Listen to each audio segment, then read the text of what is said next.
د ګلوبل سمود پلوټیلا کومه قافله چې اسرایلي فوج نیولې وه، اوس د اسرایل حکومت دا اعلان کړی دی چې موږ به دا ټول کسان یعنې 440 کسان دا به ډیپورټ کوو، خپل ملکونو ته به دا لیږو. زه خبره د ډاکټر مشتاق احمد کومه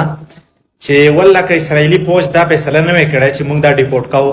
که دغه مشتاق احمد مړ شوی مې دغه پاکستان به یې غم نه وی کړی. ولې یو پښتون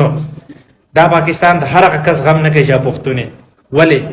چې مفتي منیر ساکر مړ شو دوی غم ونه کړو، مولانا خانزیب مړ شو دوی هیڅ پروا ونه کړله،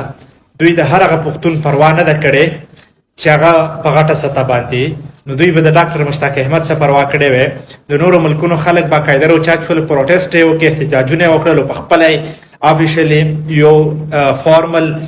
نوټیفیکیشن جاری کړو چې زموږ ته خپل سړی روغ پکار دی، ژوندی پکار دی، او هغه د پاکستان وزیر اعظم راپاڅېږي هغه مذمت کوي.